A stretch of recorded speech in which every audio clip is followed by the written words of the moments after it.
മലയാള മനോരമ പത്രം കേരളത്തിലെ ഒരു മുഖ്യധാര പത്രമാണ്. മലയാളികളിൽ നല്ലൊരു ശതമാനം ആളുകൾ രാവിലെ തന്നെ വായിക്കുന്ന പത്രമാണ് മലയാള മനോരമ. മലയാള മനോരമയ്ക്ക് അല്പം UDF ആഭിമുഖ്യമുണ്ട്, കോൺഗ്രസ് ആഭിമുഖ്യമുണ്ട്. പക്ഷേ ഇലക്ഷൻ അടുത്തതോടുകൂടി പൂർണ്ണമായിട്ടും കോൺഗ്രസ് മുഖപത്രമായി, UDFന്റെ മുഖപത്രമായി മാറുകയാണ് മനോരമ. അതേപോലെ തന്നെ കോൺഗ്രസിന് ഏത് വിഷയങ്ങളാണ് ചർച്ചയാവേണ്ടത് ആ വിഷയങ്ങൾ ചർച്ച ചെയ്യുക എന്ന രീതിയിലേക്ക് മലയാള മനോരമ അധപ്പതിച്ചിരിക്കുന്നു. അതോടൊപ്പം തന്നെ മനോരമയും മറ്റു പത്രങ്ങളും മറ്റു മാധ്യമങ്ങളും ഒക്കെ ചെയ്യുന്നത് തങ്ങൾക്ക് അനുകൂലമായ രീതിയിൽ സർവേകൾ നടത്തി അതിന്റെ ഫലം പുറത്തുവിടുക എന്നുള്ളതാണ്. കുറച്ചു ദിവസമായി മലയാള മനോരമ നടത്തുന്ന ഒരു സർവേ ഇപ്പോൾ അവരുടെ ഫലം ഇങ്ങനെ ഘട്ടം ഘട്ടമായിട്ട് അവർ പുറത്തുവിട്ടുകൊണ്ടിരിക്കുകയാണ്. നേരത്തെ പല മലയാള പത്രങ്ങളും മാധ്യമങ്ങളും ഒക്കെ തന്നെ അവരുടെ സർവേ പുറത്തുവിട്ടിരുന്നു. പക്ഷെ ഈ സർവേക്കൊന്നും യാതൊരു വിശ്വാസ്യതയും ഇല്ല എന്നുള്ളതാണ്. കാരണം സർവേ എന്ന് പറയുന്നത് ശാസ്ത്രീയമായ പ്രക്രിയയാണ്. ദേശീയ തലത്തിലൊക്കെ ആയിരക്കണക്കിന് ആളുകളുമായിട്ടൊക്കെ സംസാരിച്ച ശേഷമാണ് പല ഏജൻസികളും സർവേ നടത്തുന്നത്. ഈ സർവേ തന്നെ പലപ്പോഴും തെറ്റിപ്പോകാറുണ്ട് എന്നുള്ളതാണ് ഒരു കാര്യം. പക്ഷേ മലയാള മനോരമ ചെയ്തിരിക്കുന്നത് UDFന് അനുകൂലമായ ഒരു തരംഗം സൃഷ്ടിക്കാൻ വേണ്ടി വ്യാപകമായ തോതിൽ സാധാരണഗതിയിൽ ഒരാൾക്ക് മനസ്സിലാവാത്ത രീതിയിലുള്ള അവതരണമാണ് അവർ നടത്തിയിരിക്കുന്നത്. തികച്ചും ഏകപക്ഷീയമായ രീതിയിലുള്ള ഒരു അവതരണമാണ് നടത്തിയിരിക്കുന്നത്.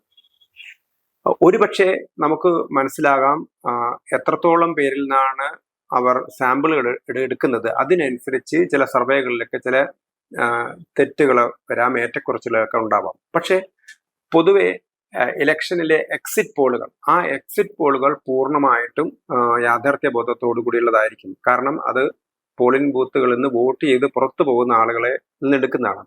അതിന്റെ സാമ്പിളിങ്ങിലൊക്കെ തന്നെ കുറച്ചുകൂടി ഒരു ശരിയായ സമീപനമുണ്ടാകും. അതേ സമയത്ത് ആയിരക്കണക്കിന് ആളുകളിൽ നിന്ന് തെരഞ്ഞെടുപ്പിന് മുമ്പ് നമ്മൾ സാമ്പിളുകൾ കളക്ട് ചെയ്യുന്ന സമയത്ത് അതിനകത്ത് ചിലപ്പോൾ തെറ്റുകൾ വരാം, അല്ലെങ്കിൽ അവർക്ക് അതിനനുസരിച്ച് അവർ മനഃപൂർവ്വം തെറ്റുകൾ വരുത്താം, അല്ലെങ്കിൽ തങ്ങൾക്ക് അനുകൂലമായിട്ട് അതിനെ വ്യാഖ്യാനിക്കാൻ കഴിയും. ഇപ്പോൾ നമുക്ക് ഏറ്റവും രസകരമായിട്ട് തോന്നുന്നത് മലയാള മനോരമ കഴിഞ്ഞ ലോക്സഭാ ഇലക്ഷൻ കാലത്ത് പുറത്തുവിട്ട എക്സിറ്റ് പോൾ ഫലമാണ്. ഈ എക്സിറ്റ് പോൾ ഫലം തൃശൂർ ലോക്സഭാ മണ്ഡലത്തിലെ എക്സിറ്റ് പോൾ മലയാള മനോരമ ഇങ്ങനെയാണ് പുറത്തുവിട്ടിരുന്നത്. മുരളി രവം, രണ്ടാമത് സുനിലേട്ടൻ, തൃശൂർ എടുക്കാറായില്ല, സുരേഷ് ഗോപിക്ക് തിരിച്ചടി. ഇതാണ് 2024 ഇലക്ഷൻ കഴിഞ്ഞ ഉടനെ മലയാള മനോരമ പുറത്തിറക്കിയ എക്സിറ്റ് പോൾ. ഈ എക്സിറ്റ് പോൾ എന്ന് പറയുന്നത് പോളിംഗ് ബൂത്തുകളിൽ നിന്ന് ആളുകൾ വോട്ട് ചെയ്ത് പുറത്തേക്ക് വരുന്ന സമയത്ത് ചോദിച്ചെടുക്കുന്ന അഭിപ്രായ സർവേയാണ്. ഈ അഭിപ്രായ സർവേ പ്രകാരം UDFന് 37.53% വോട്ടും, LDFന് 30.72% വോട്ടും, NDAക്ക് 29.55% വോട്ടുമാണ് കിട്ടിയത്. അങ്ങനെ മുരളി ഒന്നാം സ്ഥാനത്ത് വന്നു. മുരളി രവമായി. രണ്ടാമത് സുനിലേട്ടൻ, VS സുനിൽകുമാർ, CPI നേതാവും മുൻ മന്ത്രിയുമായ VS സുനിൽകുമാർ രണ്ടാം സ്ഥാനത്ത് വന്നു. തൃശൂർ എടുക്കാറായില്ല, സുരേഷ് ഗോപിക്ക് എന്നുള്ളതായിരുന്നു മലയാള മനോരമയുടെ എക്സിറ്റ് ഫലം.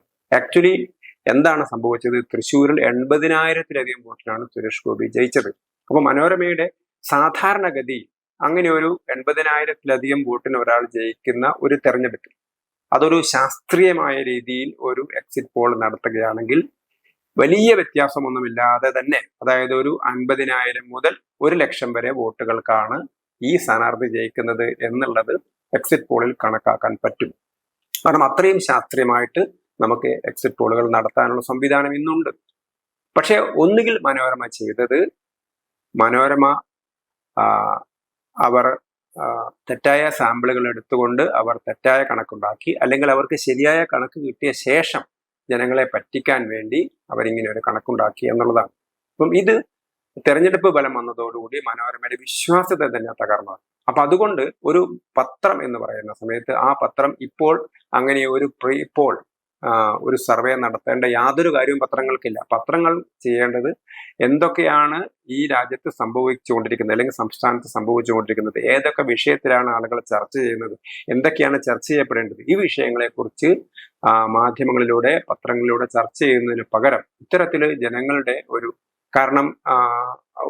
ഒരു അഭിപ്രായ രൂപീകരണത്തെ സ്വാധീനിക്കാനാണ് മലയാള മനോരമ പത്രം ശ്രമിക്കുന്നത്. അതും ഏകപക്ഷീയമായിട്ടാണ് അവർ ശ്രമിക്കുന്നത്. കേരളത്തിലെ എല്ലാ മണ്ഡലങ്ങളിലും അവരതാണ് ചെയ്യുന്നത്. ഇപ്പോൾ അവർ പറയുന്നത് കേരളത്തിലെ വടക്കും മധ്യഭാഗത്തൊക്കെ തന്നെ UDF വൻ മുന്നേറ്റം നടത്തുകയാണ്. ഇനി ഒരു 2-3 ജില്ലകൾ കൂടി കഴിഞ്ഞാൽ UDF ഭൂരിപക്ഷമാകും എന്നുള്ള രീതിയിലാണ് മനോരമയുടെ പ്രചരണം.